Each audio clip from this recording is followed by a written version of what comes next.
Listen, guys, I've been running some numbers here and there, and I think I have a big revelation for what it takes to be a great MMA fighter. You'll watch a fight and boom, another hit has landed. Boom, another hit has landed. These guys need the stealth of a sniper, the strength of a viper, the training and the challenge of an ultimate fighter. I hate how I remembered all the lyrics to that song, because if you didn't catch that reference, those are the words to the original Ultimate Fighter theme song. Why the Ultimate Fighter thing? Well, because in the main event, Forrest Griffin becomes the first winner of the Ultimate Fighter to win a belt in the UFC. We have been requested by Benjamin Button. Shout out to him. He's awesome. He was like, listen, can you do UFC 86 for us? UFC 86 took place June 5th in 2008 in Las Vegas, Nevada. Just under 11,000 people were crammed in with a live gate of over $3 million. Super solid pay-per-view buys. We are in the era of the Golden Team, Mike Goldberg and Joe Rogan to commentate us. But enough talk. Let's get to the fights. But now, opening up the main card, we get Tyson Griffin versus Marcus Aurelio. A fight between guys with awesome names. Both dudes just getting a feel for things, and the crowd starts booing loudly. After stepping in, Tyson Griffin gets a brief clinch, tosses Aurelio down, starts to land some good shots from top. Aurelio's trying to get a hold of him, can't really get the offensive ground, but he has some decent attempts at trying to force a submission when he can. And Griffin here is fighting kind of similar to old rival Frankie Edgar, with boxing attacks to the head and to the body, with some low kicks mixed in. Now we go to the second round. Griffin changes levels to work some punches while Aurelio meets him in the middle. The low kicks are really adding up though. Aurelio's having issues in the strike and Griffin just lighting him up. So he tries to clinch up, get Griffin down, but the wrestler just flips him around and presses him to the fence. Griffin's able to get a big takedown. Aurelio reverses it, but there's a fun scramble. Tyson Griffin ends up on top, getting some pounding on the ribs of Aurelio. Final round, we see the striking is just all Griffin. Putting it on him, trying to get something going. No finish comes as both guys start to gas. A big power double does land for Griffin with over a minute left, but he's in that terrifying guard still. Nothing comes of it, of course, and Tyson Griffin wins a clean sweep unanimous decision. I actually had fun in this fight. Maybe I'm nostalgic for this era of MMA, but yeah, 7 out of 10. Just above average to have some fun, I think, and I think that's totally fair.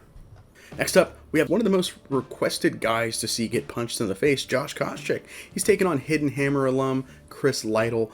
Lidle comes out swinging early with some heat. Koscheck just evading. Koscheck does change levels. Lidle nearly has a guillotine, but Koscheck escapes. Then we get some Jake shieldings until about 3 seconds left in the round where Koscheck lands a big shot to win the round.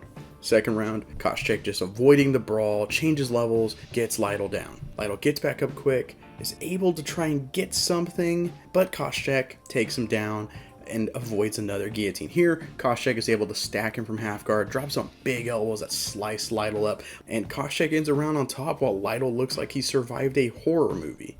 Third round, there's some time on the feet. Koscheck gets a level change. Lidle really trying to get on the neck here. It's actually close, and Koscheck has to actually spin out of this situation.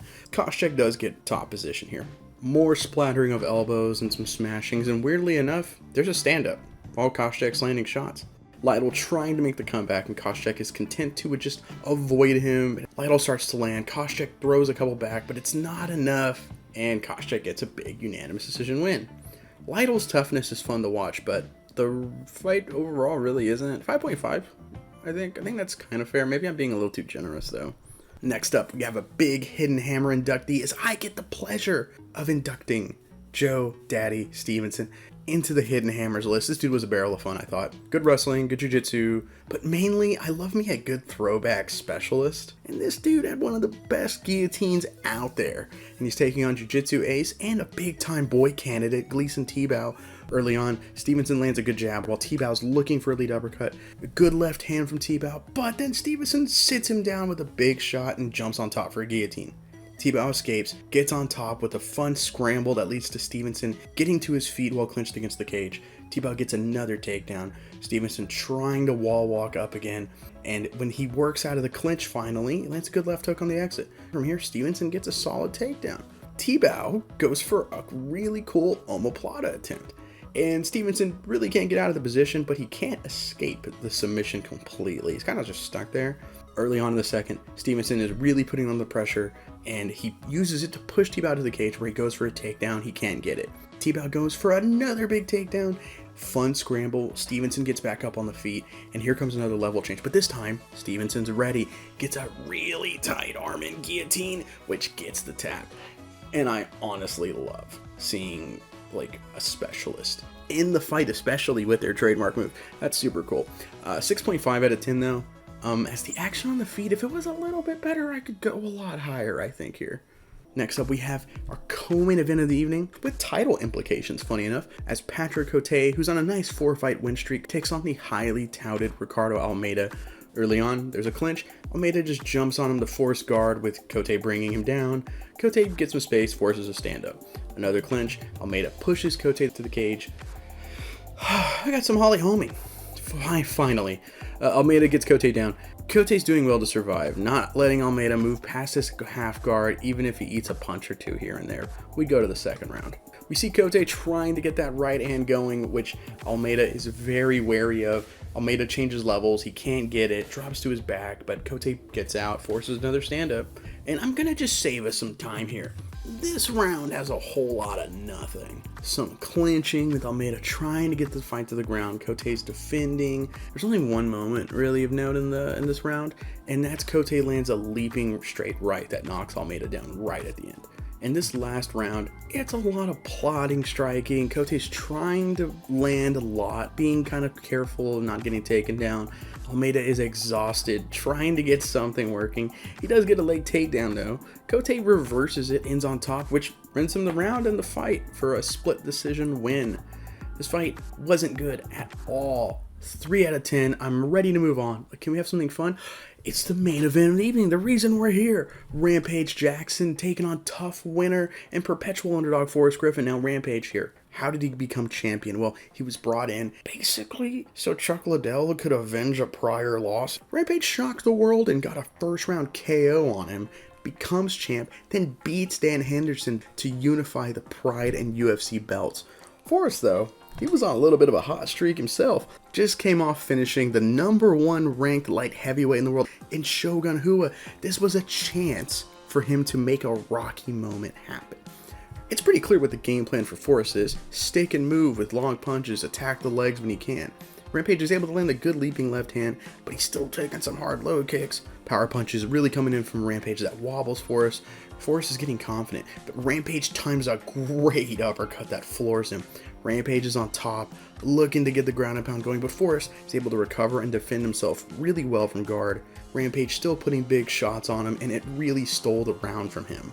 Almost instantly though in the second round, Forrest hurts Rampage with a huge low kick, but Rampage changes levels. He's in the front face lock, he's eating knees to the head. Griffin gets on top, the crowd is going wild. In this second round, Forrest just has top position, and he sadly isn't able to put the big damage with ground and pound on or get that submission he's really gonna look for. It's 1-1 now. Third round, Forrest really controlling the striking. Rampage is still dangerous, some big combinations, even getting a good left hook while Forrest was on one leg.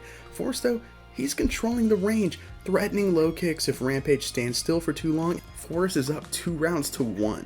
30 seconds in to round 4, Rampage gets his confidence back. Some big hooks, another flurry that leads to a takedown from him. Forrest is bleeding a little bit, and he has a really angry Rampage Jackson on top of him, but he goes for a triangle choke, and it's tight. Rampage goes for the powerbomb slam, and Forrest has to let go, or he's going to end up like Ricardo Arona.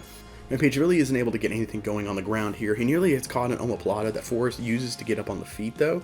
The rest of the round, Rampage landing some punches here and there, but Forrest is the more active and consistent striker. Final round, man, Forrest Griffin is walking down Quinton Rampage Jackson here. Just constant 1-2s, occasional lead leg high kick, maybe a little low kick here and there to disrupt Rampage's movement. Rampage is tossing out these big hook combinations here and there. Forrest is consistently just putting it on Rampage, and he wins this round and wins the fight by unanimous decision to become the new light heavyweight champion. You know, I've watched this fight a ton in my life because I used to be a big Forrest Griffin fan. So I was like, I watched this fight a ton, obviously, but I thought, oh, that was like my high school fandom of Forrest really ranking it so high. No, this fight's actually super slick. 8.5 out of 10. Very solid, very fun fight. Yeah, it's a very good fight. It's so close to being a 9. But how was the whole card? Well, spoiler alert, I actually watched a horrid card not too long ago. As of recording, I recorded it the day prior. And, it was a horrid card. Horrid card. And it made me feeling pretty good about this one, I'm going to be honest with you. This whole card's a 7 out of 10 for me. I really like the opener, and I love the main event. Those are the big standouts for me. Shout out once again, though, to Benjamin Button for the Patreon request. And if you want a card reviewed specifically, then go join our Patreon. Because as a bonus, you can request something, as long as I can get my hands on it, I'll review it. You also get exclusive content, early content, and content that YouTube didn't like. Wow. I've also been legally advised to not make the cat sound after I say that, because those videos are safe for work. I've been legally advised to say that. None of them involve me and Carl showing our feet. They weren't taken off of YouTube because we decided to show our dogs out of the socks. I don't know why I left that joke in. Anyways, I'm Joe with the INC. Thank you so much for watching. Thank you.